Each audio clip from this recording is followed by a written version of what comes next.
Year then I got drafted. So when I was about 20 years old, well, that's when they was drafted. Then I went from there. I went in the Army, and they was, four from Yorkville and three from New Elsis, was all drafted at the same time. And that was in 1951 we got drafted. The war broke out 50, and then they took them as age, and so in 51, and they was me and Bud Miller, Red Huffmeyer, Roy Trussman from Yorkville, Tony Dahl from New Elsis, Bob Schaefer, and Cliff Bischoff. And then we was all drafted, and when we sat in the training, and then all of us, there's only two of us. We went down to Camp Breckenridge and down in Kentucky. That's where, with the 101st Airborne, that's where we trained down there. So, me and Red, we signed up for jump school. We thought we would stay another 8 weeks. It was 16 weeks, but we got fooled. We was the only ones they sent us to Korea. They didn't send us to jump school, and the rest of them all went to Germany.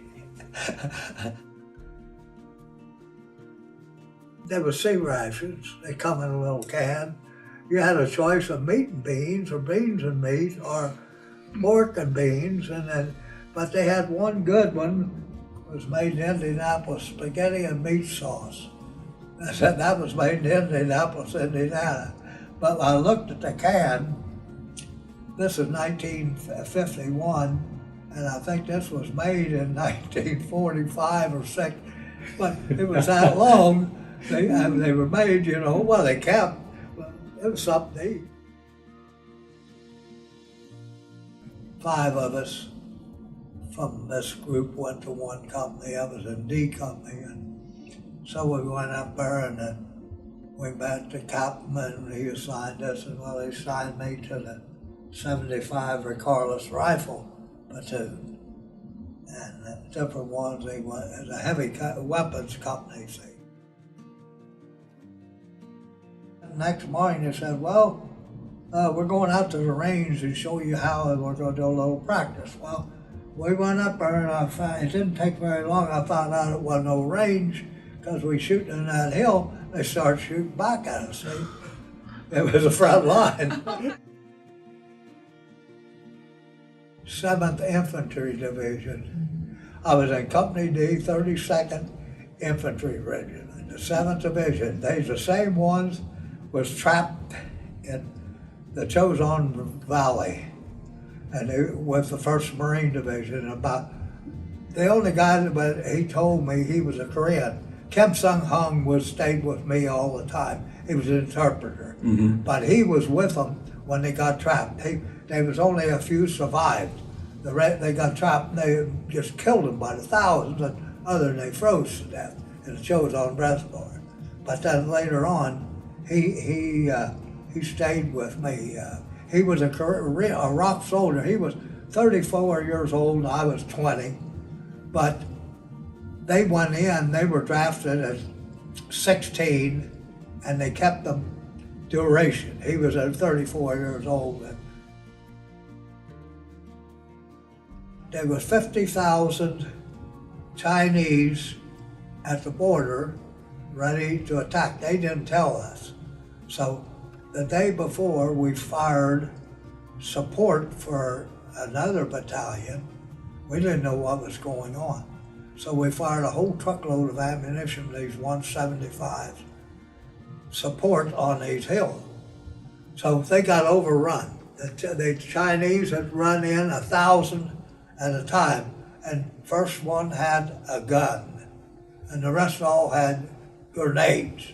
They'd get shot, the other would pick the gun up, and they'd throw grenades. They just keep coming. When they do that, they blow whistles, and you could hear them when they're coming. So that, after the first day, I'd say they lost practically, somebody told me they lost about 300 people in the first day. So all was left was me and Kim and a black guy from down in Alabama. I can't think of his name, but I called down there after I come back home. He had died later on, you know. But anyway, there's only 3 left, and the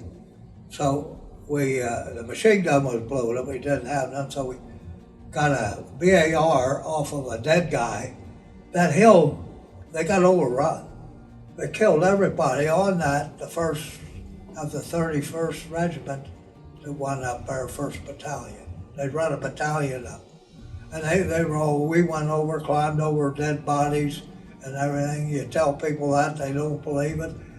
But nobody, they didn't pick up the dead people. The wounded was all carried off first. That's the way it was. They laid there. And then we found this BAR, and then we got the ammunition off of all the dead bodies around there.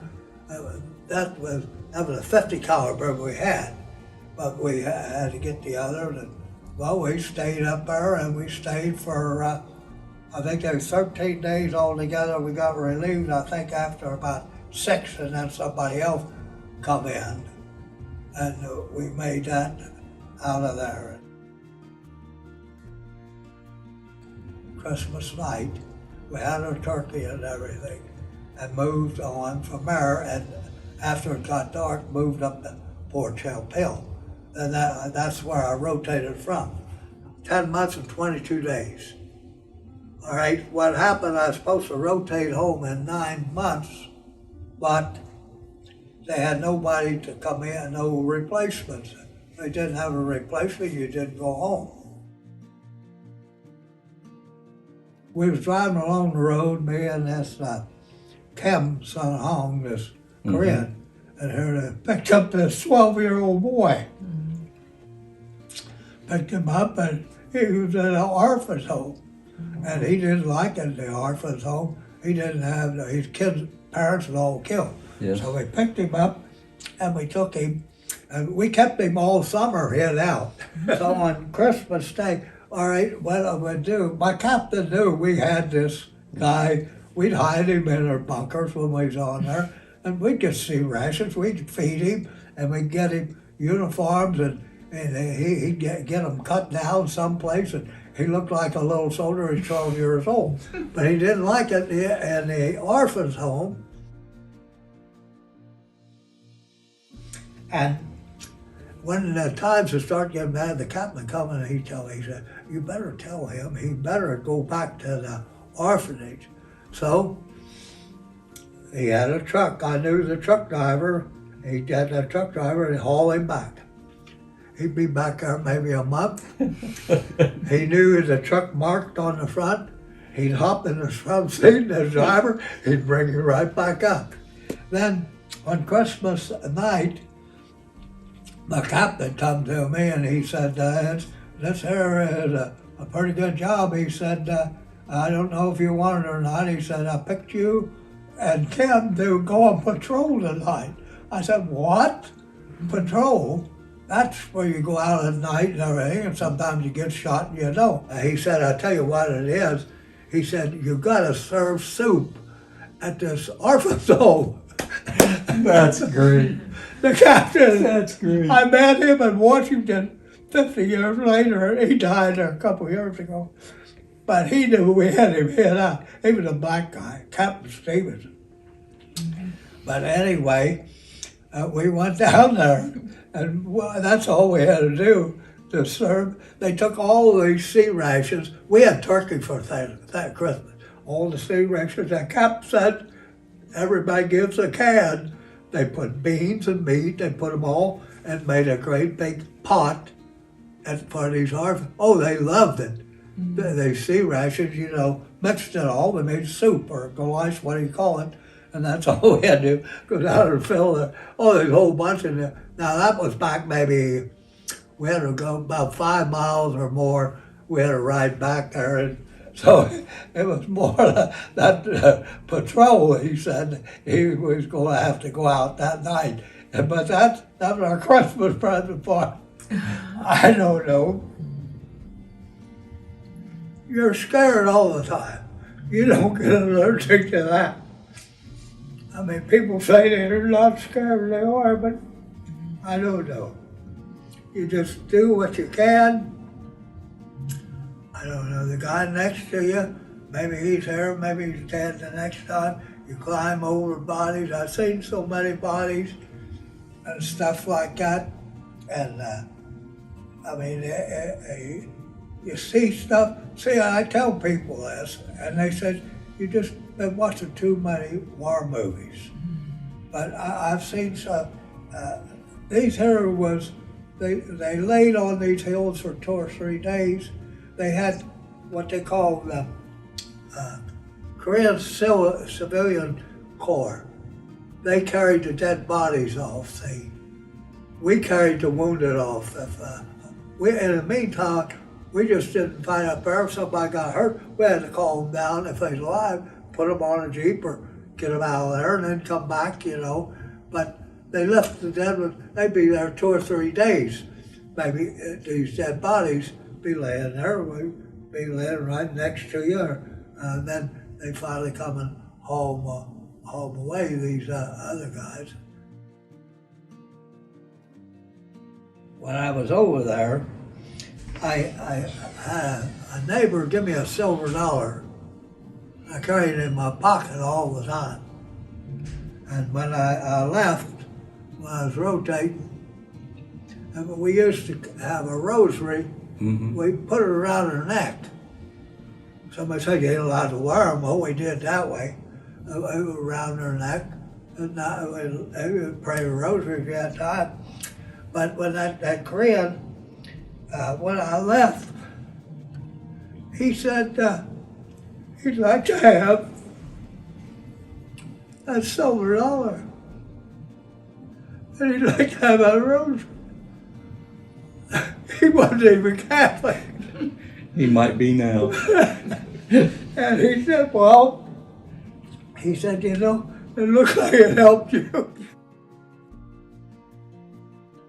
Well, we had to build our own bunkers when we got up there. We went down, and when I first got there, we tore the railroad track up. On guard, these guys, sometimes they'd go out on guard. This one guy, and they'd come back and they'd eat a can of cigarettes. One night, this guy put his can of beans on. There's 6 of us in a little bunker about like that.